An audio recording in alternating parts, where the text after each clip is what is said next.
I actually was born in Haiti, and I was raised over there until I was 18, and then I came here in 2005. In Haiti, due to insecurity, we actually came to seek refuge.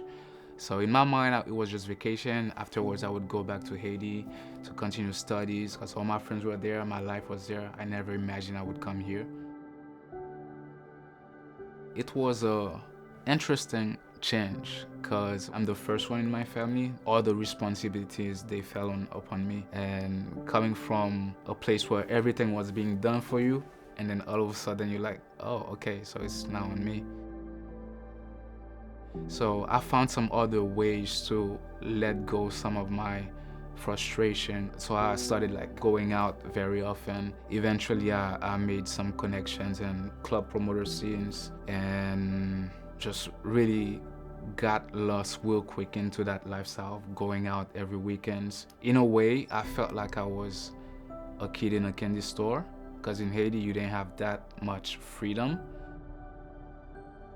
I was really lost in my ways, lost in what I thought that the world says makes you a man or makes you successful, which is money, travel, of course family, and of course sleeping around. But to me, in my mind, that's what life was about. But after a few years of that, you're like, something's missing. And the more I kept trying to drown that little voice inside, the louder that voice is becoming, and the more I cannot ignore it.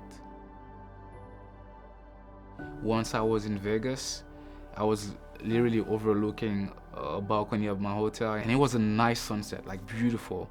And I was like, man, why is it that I feel like something's missing? At that point, I was like, if this continues like this and nothing works, I guess the solution would be to end it. What's the point of doing all this and then at the end of the day you still don't feel fulfilled? So I went back home. After some time, my brother's health was getting worse, and he started getting skinnier and more fragile. And one night, and I was like, hey, where is he? Where's Evans? And then they said, oh, he's at the hospital. So in my mind, I was kind of relieved because I'm like, okay, finally, they're gonna see what's wrong with him. But that very same night, I received a phone call, and it was my father. He was like over the phone, heartbroken, but I can tell he's trying to muster up his courage, and then he's telling me there's a high chance that tomorrow there's gonna be like one less of us in the family. I was like, wow. When we hung up the phone, I went back into their rooms and I turned off the light. For the first time, I felt like praying, and that's something I haven't done in a while. Even though in Haiti I grew up Catholic, but I never believed. But there, for some reason, I felt like the situation was way over my hands, and I had to call up into a higher power. Started crying out, like sobbing, really heartbroken. And I was like, God, he's not even 18 yet. I've already lived life. Like, take me instead. And then all of a sudden, I felt like presence behind me. And I was not a believer at all or anything. I don't know how, but I know I could tell there was like two people behind me writing down every single thing that I'm saying. And then all of a sudden, I felt heard and I felt peaceful. And then I literally didn't even feel like crying. I actually got on the bed and slept like a baby. And I woke up, I felt, in movies when it's like, all the colors are like so beautiful, and then you hear like birds singing and everything. It felt like that, like a Disney movie. And then I'm like, oh, okay, my parents, they didn't call me back. So, I wonder what happened. So when I called them, I'm like, hey, how is he doing? And then they say, oh, actually, last night he passed away twice. But both times the doctors were able to revive him. And my brother's still alive.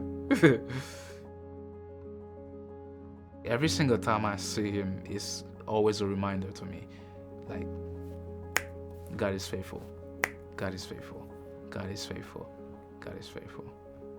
Yeah. So from that day on, I decided to search for myself, like, what is truth? But since I was from a background of Catholic, I was like, okay, that's familiar. Let me start with the Bible. And then I started realizing, yo, Jesus is amazing. Jesus is awesome. There has been no one that has been like him. Like the level of love he has, the level of compassion, forgiveness. I started falling in love with him, like reading the Gospels, because I felt like that void that I had inside, it was fulfilled, and I no longer felt lacking anything. I used to go to another congregation. There was a friend of mine, Roman. He introduced me to his brother, Jason. Then once COVID happened, he invited me to his congregation, which at that time was called C3, now FOUNT. And I was like, whoa, a lot of people around my age actually know God. Whoa, this is amazing. I started falling in love with the people and witnessing their transformation. And dinner party offers that. It gives you the chance to kind of have like a front row seat of their spiritual lives. This is just an amazing experience in life, and I'm so glad that God has allowed me to enjoy that.